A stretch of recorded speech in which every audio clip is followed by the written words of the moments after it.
Hi guys, I want to share something before I go to bed, right? So I was asking God, I was like, God, why is it that sometimes like you would give me a word, you'll tell me, Faith, I'm gonna do this, but first you have to do this, you have to honor me in this way, you have to obey me in this and this thing, right?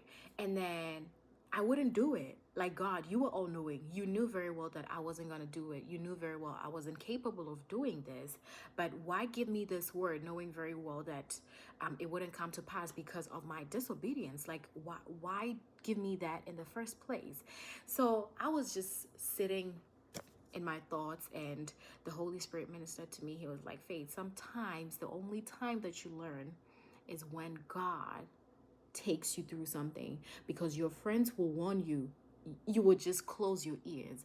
You would see this. God will show you this. God will say this, will say that, but you won't do anything. You won't move. Like people around you, the pastor, the preaching of the word, like somebody you listen to would say something. God will speak through them, but still you wouldn't listen. But now the only way that God would actually help you to see that, I said do this, is when he takes you through it. But now that is already late. That will be already late. That's when we learn that, disobedience has consequences. Because if God says do A and I promise you B, and you don't do A, B is a result of A. So don't expect B to come if you don't do the A.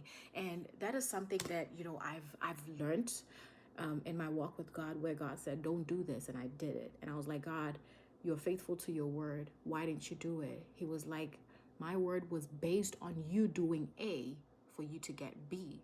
If you can't do A, then there's no how you're going to get B, I just wanted to share that with you guys, that the repercussions, the Bible tells us that as long as the earth remains, seed time and harvest remains. So whatever it is that you sow, you're going to reap.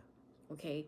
And stop gaslighting God, saying, God, you're faithful to your word. Like you went out of your way to deliberately sin, and now you're expecting God to be graceful, but now you're dealing with like the consequences of sin, and you're expecting God to like move. However, when he told you don't do that, you still want to do it. Now you're expecting B when you didn't do the A.